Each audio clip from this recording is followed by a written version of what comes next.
Chapter 14. Every minute lasted forever. Floating 20 meters above Gunny's Marines, Talby observed the cams with boredom and frustration. Watching Marines magwalk while carrying lines wasn't exactly the most exciting air cover task he'd ever done.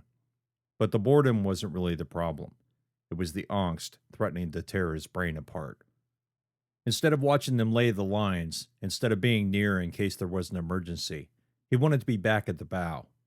He wanted to fly the SV-52 across every square meter of the ship until he found Mira and her Marines. If they're still alive, a voice said in his mind.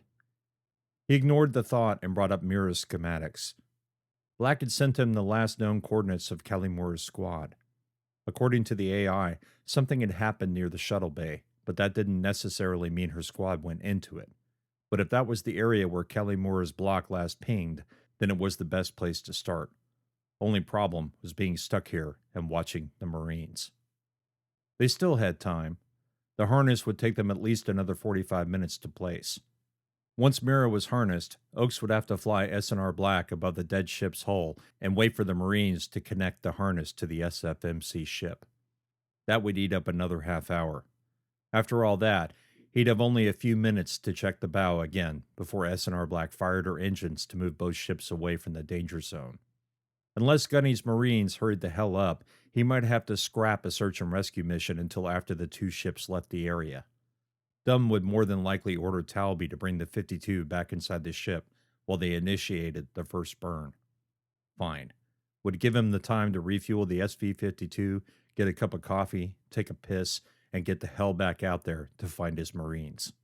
Besides, he thought, Mira may come apart during the tow, kill all of us, and then none of it will matter. He tried to ignore the itching goose flesh up and down his arms. That was unhealthy. He needed to stop being so fatalistic. Gunny to Talby, over. Go, Gunny, Talby said. Sir, we've got 2 more lines to place. Both of these are going to be near the aft. Have we cleared the starboard side? Talby thought for a moment. He checked his block and frowned. No, Gunny, we haven't. If it's all right with you, I'll break off and go scout. Sounds good to me, sir. Good hunting. Aye, Gunny. Talby grinned. Finally, something to do. He changed the 52's attitude and hit the thrusters. The craft rotated in the air before diving closer to the deck. He cut his altitude in half and unfocused the lights. The illumination spread, although not as brightly, across the deck. He followed Mira's half-broken spine from the midships toward the savaged aft section. When Black had fired the stabilization thrusters, he'd seen a lot of debris fly from both the aft and rear midships. He wasn't sure if it was on the port or starboard side. A few seconds later, it became pretty damn clear. Beyond his lights, he saw a cloud of twisted and torn metal, plasteel, and shipboard components. One of the thrusters must have punctured the hull and plummeted to a lower deck, spraying wreckage and pieces of Mira out into space. He thought again of Mira's squad trapped somewhere in the ship. He hoped like hell they hadn't been back here. The cloud appeared to be moving away from the ship. In 20 minutes or so, it might not even be visible to the naked eye. He shivered. Were there bodies out there floating amidst the wreckage? Human detritus expelled to forever float in space? He fought the urge to go off target and explore the cluttered debris field. If he had enough time, he could do that later. But once we're underway, he thought, you'll never have another chance. He instructed the SV-52's cameras to film the debris field, centimeter by centimeter. If he didn't have a chance to explore the field himself, at least Black might be able to find something to use via the video feeds. He set up the feeds to dump to the AI and tried to focus on the task at hand. His HUD lit up the starboard side mount point with a yellow diamond. Talby continued forward, hit the thrusters to slide the craft across the spine and starboard. The final mount point lay toward the belly of the ship and at the junction between the midships and aft deck plates. Talby cut the craft's forward momentum with a gentle thruster burn and floated over Mira's side. Something appeared in the lights, making him flinch. It bounced off the craft's canopy before he managed to get a good look at it. And then another shape floated into his lights. It was a pine cone. No, dozens of pine cones. They floated a few meters from the hull, some of them spinning in the air while others tumbled. He frowned. If they had been disturbed by the stabilization thrusters, they should have been flying away from the ship like the debris field. Instead, they seemed to be hovering near the ship. "What the hell?" he said aloud. For a moment, the SV-52 hovered like the pine cones, matching Mira's nearly imperceptible rotation with ease. The strange objects didn't appear to be moving in any way that he could see, but they still managed to keep the same distance from the hull. Again, that should have been impossible. As he watched the nearest pine cone, something descended from its bottom and disappeared back into the hard shell. He blinked. He was seeing things, obviously. Those things weren't alive. Just some strange exosolar shit they hadn't seen before. Probably rocks or some new mineral. He pushed the throttle and gently moved the vehicle further toward the mount point. The SV-52's hull vibrated as it touched small debris and probably a few pine cones. He navigated through them as best he could, but another pine cone slapped the canopy before disappearing over the top. Something glittered on the hull. Frowning, he focused the lights and slowly tilted toward the source. A crease in one of the deck plates, nearly like a trench, seemed lined with that acid shit. The crease, a meter-long ragged line, might have been little more than a blemish, if not for the glittering substance at its bottom. Talby moved in closer and zoomed in on the area. At 20 times magnification, he sent block commands to the camera array to change the focus until the image appeared in razor-sharp detail. The strange fluid, or whatever it was, appeared to be coming from the bottom of the trench. Through the nearly transparent substance, he made out the shape of several small perforations in the metal. The stuff was oozing from beneath the deck plates. Well, that's less than ideal, he thought. If that shit was coming out of the hull, that meant the deck must be filled with it. Either that, or something else was creating it. Another shiver crawled down his spine. The pine cones, the acid. What was going on down there beneath the meters-thick, crumbling deck plates? Talby returned the magnification to normal and slid the SV-52 closer to the target area. The ooze trench was more than 6 meters away from the actual mount point.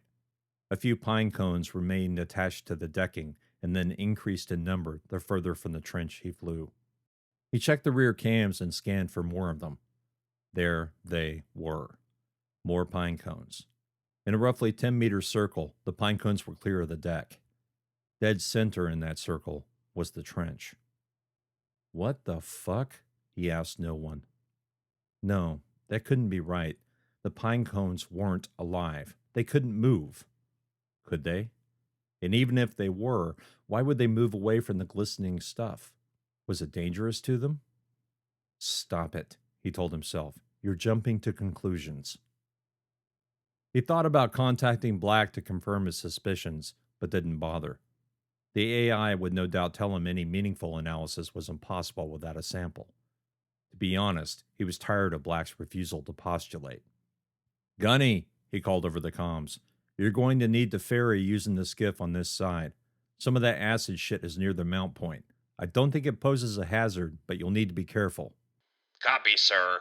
Gunny said. We're placing the last line on this side now. I'll let you know when we start moving to starboard. Over. Copy, Talby said. The comms went silent.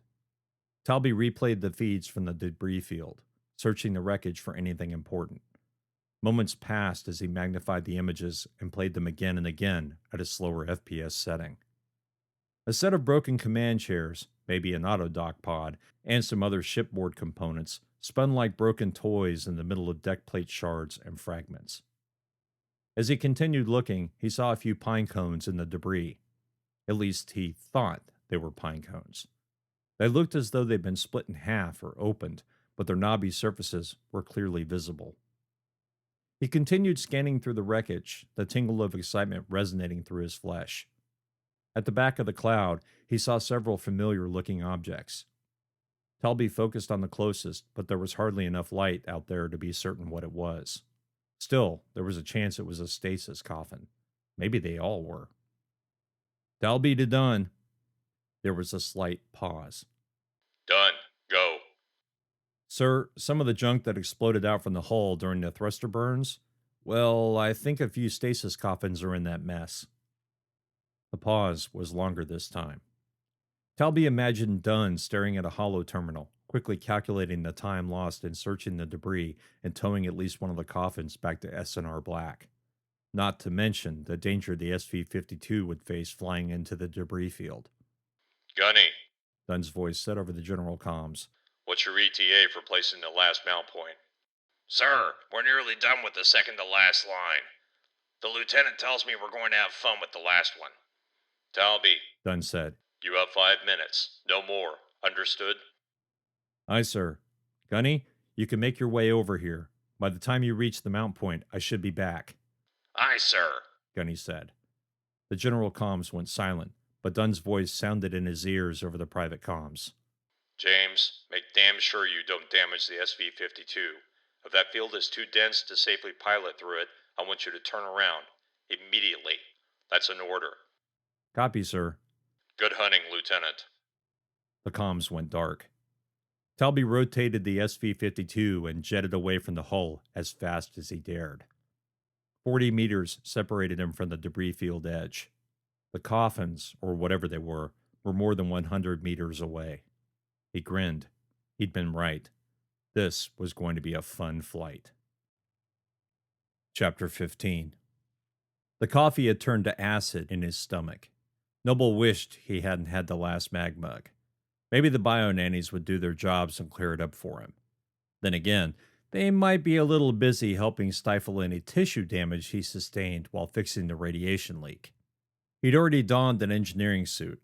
Unlike its marine combat sibling, the engineering suit had a simplified HUD and an inferior cooling system. His jumpsuit felt moist and uncomfortable beneath the heavy fabric and lead lining. Even his fingers felt sweaty beneath the relatively thin gloves. S&R Black's engineering bay was home. Whenever he wasn't at his diagnostic station near the bridge, in his coffin, or in the bunks he shared with Oakes, he was here.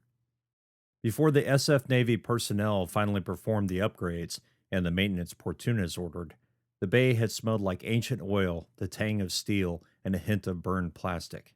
Since their ministrations, though, the only scent in the bay was that of new. He couldn't describe it, just knew it smelled like heaven to his nostrils. He walked clumsily in the heavy boots, both cursing and praising gravity. He hadn't used mag boots in a while, but if his memory was correct, they were less awkward than stepping with these damn things. Then again, he was proceeding 3 times faster than he would with mag boots. Hating the sound of the heavy boots on the outmost steel, he clomped to the starboard side. The 3 octagonal fusion reactors, each 3 meters tall and 2 meters wide, hummed with energy. The 3 on the port side were most likely humming too, keeping the drives warm and powering life support. The 6 fusion reactors, plus the 2 backups in the far aft, were his responsibility. Each member of the command crew, along with Gunny and Kalimura, knew how to operate and perform simple troubleshooting on them, but any real maintenance required Noble's expertise. Black could help walk someone through the process of replacing magnetic coils, repairing a broken shield, or shutting down and restarting a reactor, but no AI could substitute for a pair of knowing hands. Engineering skills would be the last thing ever automated. Noble had seen some of the transorbital papers regarding their new, completely automated freighters. Supposedly, their new AI technology allowed a single computer to control everything on board, including fixing components during flight. Noble thought that was insane. No matter how intelligent the AI, shit happened. Multiple component failures occurred, and when they did, an AI would make decisions based on triage priority rather than instinct. Noble put his instincts above any AI, and that included Portuna's. Now it was time to see if his instincts were right. Black, you with me? Yes, Lieutenant Noble, The AI said. He walked to the first fusion reactor, pulled a rad tool from his belt, and began his analysis. The tool sent telemetry to his block. 3 real-time graphs appeared in the left-hand side of his vision. The radiation levels were well within expected tolerances. The second and third reactors showed the same. He frowned. The reactors were in great shape, just as Black and his own diagnostics had said. Okay, Black, everything looks good on the reactors. Agreed, Lieutenant, The AI said. Noble sighed and moved past the reactors to the shielding assemblies. S&R Black was built on a very old design and the ship itself wasn't exactly new. The SFMC had only built 10 of them, and of the original number, only 3 were still in use. No matter how many times they changed out the ship's guts, they couldn't get around the flawed design. Radiation shielding, the reactor couplings, and the external heat fins were all relatively new. He sincerely doubted any of the components had failed, exactly, but the heat fins might have suffered too much damage during the trip from Neptune to Pluto. Because of the navigational anomalies Black experienced during the journey, it was very possible she'd hit enough debris to damage one of the fins. And if a fin was damaged, chances were the radiation shielding had been too. The shielding assemblies covered the backside of the reactors before joining the hull. The inner assemblies looked intact, and his rad count didn't rise when he tested them. He rose to his full height, stretched in the uncomfortable suit, and descended into a crouch. He ran the rad tool across the floor near the back of the first assembly. The graphs on his HUD rose in radioactivity, but only slightly. He slipped between the first and second reactor and tried again. A bit higher. The third? That's when the radiation sensor spiked. "Looks like number 3, Black," he said. Black paused. "Agreed, Lieutenant. With your permission, I will turn off Reactor 3 now." Noble chuckled.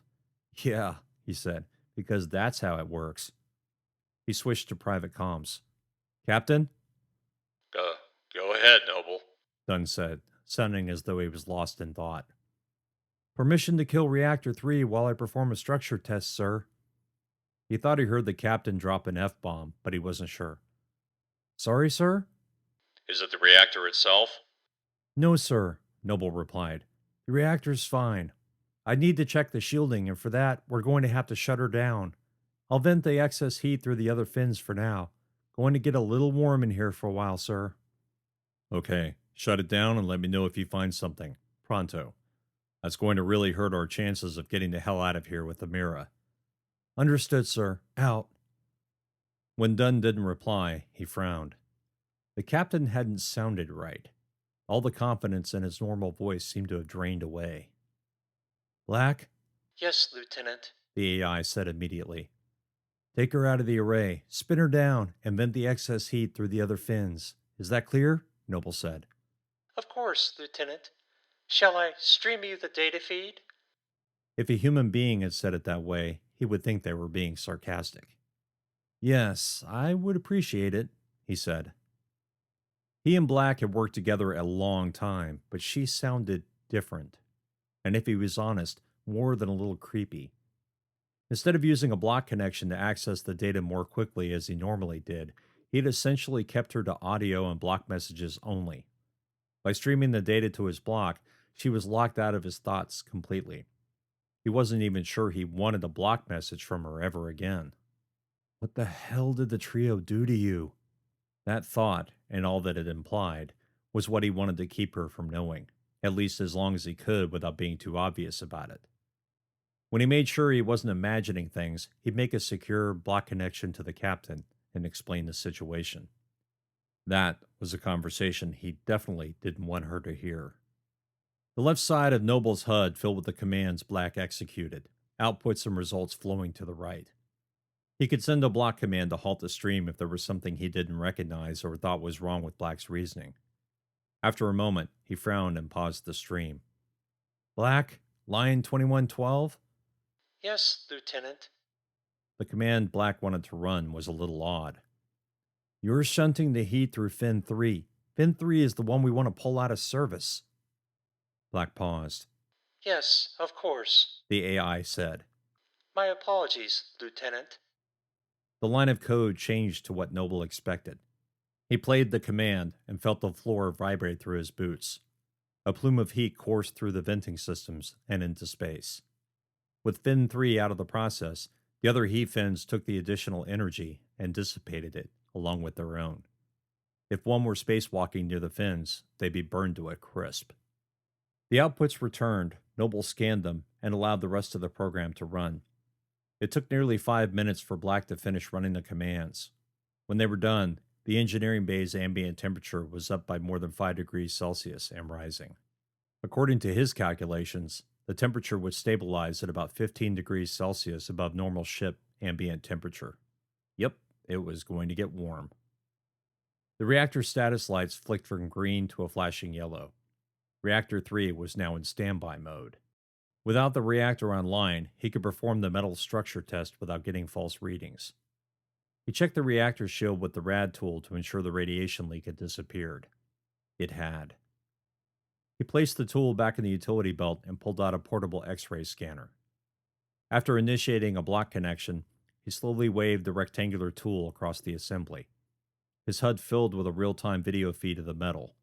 It was going to take him a while to figure out where the crack or broken weld was, but he would, if it was there. "Please be a crack," he said aloud. "I really don't want to take a walk." With that thought running through his head, he started to scan every centimeter.